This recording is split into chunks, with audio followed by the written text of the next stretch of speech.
안녕하십니까. 네, 명보스들입니다. 반갑습니다.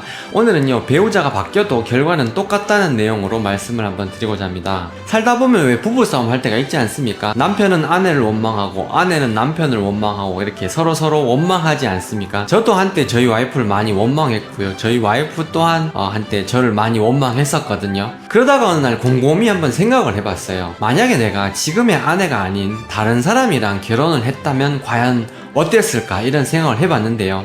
여러분들도 그런 상상을 많이 해보시지 않습니까? 결론을 내린 게 내가 그때 나였다면 지금의 아내를 만나지 않고 다른 여자랑 결혼했더라도 똑같았을 거라는 결론을 내렸어요. 그런 결론을 내리고 나니까 지금의 제 아내한테 너무 미안한 마음이 들더라고요. 왜냐하면 이게 다 내가 자초했다는 생각을 하게 된 거죠. 그때부터. 만약에 제가 내린 그 결론이 맞다면 여러분 또한 배우자분 때문에 지금 힘들어하고 있는 그 상황 그렇게 힘들어할 필요가 없지 않겠습니까? 그 이유를 한번 제가 설명을 한번 해보겠습니다. 저는 살다 보니까 모든 인간관계는 반반 책임이라는 이런 생각을 강하게 하게 되었거든요. 남자가 일방적으로 여자를 아무리 때리고 구타하고 욕하고 바람피고 뭐 도박하고 이렇게 개판을 친다 하더라도 저는 일방적으로 그게 남자 잘못이라고 생각하지 않거든요. 분명히 여자분한테도 50%의 요인이 있지 않나 이런 생각을 하고 있거든요. 왜 그러냐 하면요, 이 여자분께서 일단 이 남자를 선택했지 않습니까? 그 선택한 잘못도 있고요. 남자 보는 눈이 없었다는 거죠. 연애하는 시절로 돌아간다 하더라도 이 여자분은 이 남자처럼 마초 같은 스타일, 자기를 이끌어주는 스타일, 그런 사람을 좋아하게 되어 있다는 겁니다. 사람은 크게 두 부류로 나눠지는데요. 이끄는 사람이 있고요. 따라가는 사람이 있기 마련이거든요. 이끄는 걸 좋아하는 사람은 종속적인 사람하고 만나게 되면 자기가 이끄니까 좋고요. 종속적인 사람은 이 사람이 이끌어주니까 좋아서 결국 이렇게 만남이 유지가 된 거거든요. 근데 막상 만나다 보면 이 사람은 야, 너 왜 네 일 알아서 못하니? 이렇게 하게 돼 있고, 이 사람은 너는 왜 맨날 네 생각대로만 하니? 이렇게 생각을 한다는 겁니다. 여자를 때리는 남자도요, 분명히 처음부터 그렇게 심하게 때리지는 않았을 거거든요. 처음에는 한 대 때리고 한 대 때렸는데 여자분께서 거기에 대한 대처를 현명하게 못했을 겁니다. 분명히. 그러다 보니까 이 남자가 어떨 때는 2대 때리고 2대 때려도 가만히 있네, 3대 때리고 3대 때려도 가만히 있네, 이러다 보니까 10대 때리고 이렇게 된 거거든요. 근데 만약 한 대 때렸을 때 여자분께서 발끈하고 야, 남자가 이렇게 때리면 되냐, 동네방네 다 소문내고 이렇게 해버리면 남자가 여자를 때릴 수가 없거든요. 절대 그런 여자는 때릴 수가 없거든요. 그런 식으로 작은 권리를 침해당했을 때 이건 내 권리라고 하면서 내 영역을 확보할 수 있는 사람은 절대 남한테 맞고 다니지 않습니다. 그러니까 이 여자분은 자기 권리, 자기 영역을 지키지 못하는 사람이라는 거죠. 이런 사람은 이 남자와 이혼을 하고 다른 남자를 만나도 또 이렇게 마초 같은 남자, 자기를 이끌어주는 남자를 원하게 되어 있거든요. 그런데 이런 마초 같은 남자를 만나고 또 자기 영역을 지키지 못하게 되면, 그런 업식이 계속 유지가 되면 또 맞게 된다는 겁니다. 한 대 맞았을 때 또 발끈해야 되는데 어떻게 해야 되는지 상황 대처를 잘못하게 되면 또 2대 맞고 3대 맞고 맞는 사람이 또 계속 맞게 되어 있다는 겁니다. 그래서 결국 이 여자분의 입장에서 보면요, 남자를 고르는 능력이 없다는 것, 그리고 배우자가 자기 영역을 넘어왔을 때 이 영역을 현명하게 지키지 못했다는 것, 상대방이 화가 나지 않게 하면서 내가 할 말을 할 수 있는 그런 능력이 없었다는 거죠. 그래서 새로운 배우자를 만난다 한들 또 그게 계속 반복된다는 겁니다.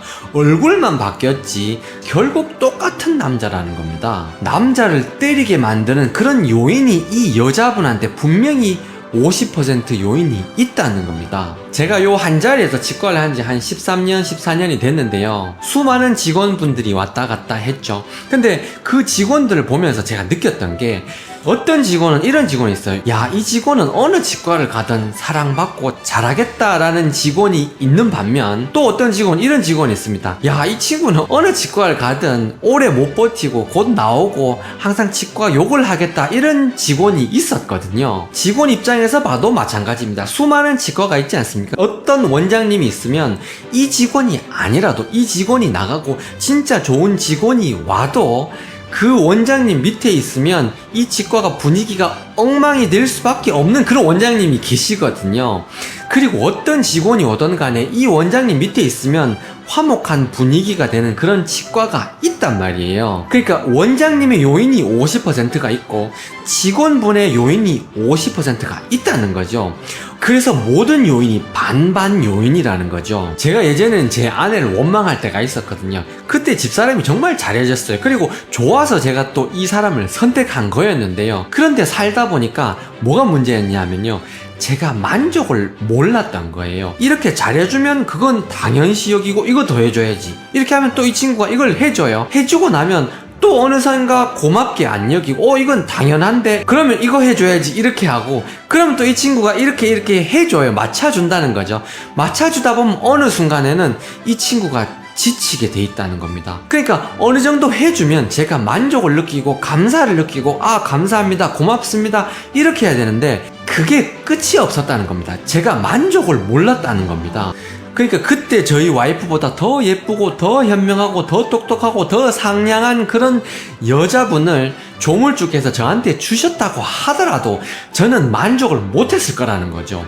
몇 개월 잠깐 만족을 했다가 금방 실증을 냈을 거라는 거죠. 남자 연예인 보면 그런 사람 있지 않습니까? 배우자가 아무리 예쁘고 착한다 한들 더 젊고 예쁜 여자를 좋아하는 그런 남자 연예인이 있지 않습니까? 제가 그랬다는 겁니다. 전지전능하신 그분이 보셨을 때 팔짝 뛸 노릇 아닙니까? 아무리 좋은 걸 주면 뭐하냐고요. 만족을 못하는데. 그래서 제가 가정불화라는 과보를 받을 수밖에 없었다는 겁니다. 그게 제 운명이었다는 거죠. 그 어떤 여자를 배우자로 가졌다 하더라도 제가 가정불화를 겪었을 수밖에 없었다는 거죠.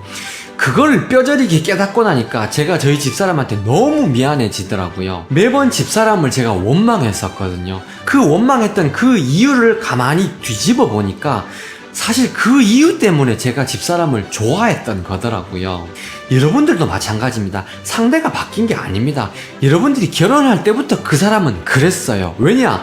사람은 안 바뀌거든요. 그 요인 때문에 그 사람을 좋아했으면서 이제는 그 요인 때문에 그 사람을 싫어하게 된다는 겁니다. 박력 있는 그 면이 좋아가지고 그 사람을 좋아해놓고 이제는 왜 네가 독불장군처럼 그렇게 하느냐 이렇게 싸운다는 거죠. 예전에는 자기를 잘 따라주는 그런 모습이 좋아서 그 사람을 좋아해놓고 왜 이제 와가지고는 네 할 일도 제대로 못하냐 이렇게 이야기한다는 거죠. 그래서 여러분, 사람은 잘 안 바뀝니다. 여러분이 잘 안 바뀌듯이 여러분 배우자 또한 잘 안 바뀌고요. 여러분이 완벽하지 못하듯이 여러분의 배우자 또한 완벽하지 못합니다. 완벽한 사람을 찾지 마십시오. 완벽한 사람은 없습니다. 완벽한 사람은 여러분을 좋아할 리가 없습니다. 모든 사람이 불량품입니다. 그런 완벽하지 않는 사람이 모여가지고 이 사람의 장점과 단점, 이 사람의 장점과 단점이 이렇게 모여가지고 하나가 돼가 좀 더 단점이 없는 그런 가족이 되는 겁니다. 요약하자면요, 여러분께서 지금 겪고 있는 모든 일들은 여러분의 운명이고 여러분이 자초한 거고요. 여러분 배우자분께서 겪고 있는 모든 일은 여러분 배우자의 운명이고 여러분 배우자께서 자초한 겁니다. 그러니까 배우자가 바뀐다 하더라도 여러분은 똑같은 상황을 겪을 겁니다. 여러분 배우자 또한 배우자가 바뀐다 하더라도 똑같은 상황을 겪을 것입니다. 그러니까 서로 단점을 자꾸 파헤치고 뒤집고 상처 주지 마시고요. 그 상처를 보다듬어 주십시오. 여러분이 배우자의 그 단점과 상처를 보다듬어 주셔야 여러분의 배우자 또한 여러분의 단점과 상처를 보다듬어 주실 것 아니겠습니까? 성경 말씀에 보면 이런 말씀이 있지 않습니까? 너희들이 받고 싶은 대로 남한테 행해주라, 이런 말씀이 있지 않습니까? 그게 바로 석가모니 부처님께서 말씀하신 연기법이랑 똑같거든요. 내가 받고 싶은 대로 남한테 행하라는 거죠. 그게 결국 다 내한테 돌아온다는 거죠. 사람은 바꿔 쓰는 게 아니라고 했습니다. 지금의 배우자에 만족할 줄 아는 것, 그게 행복의 근원입니다. 그런 완벽한 사람은 없다는 걸 빨리 깨우치시길 바랍니다. 명보석돌이 너나 지금 와이프한테 잘하라고! 오늘부터 100주 동안 일주일에 하나씩 영상을 꾸준하게 마음 공부 혹은 자연 치유에 관한 영상을 꾸준하게 업로드 해야 되겠다라는 생각이 좀 들었습니다. 여러분께서 많이 지켜봐 주시고 응원해 주시기 바랍니다. 감사합니다. 명보석돌이었습니다.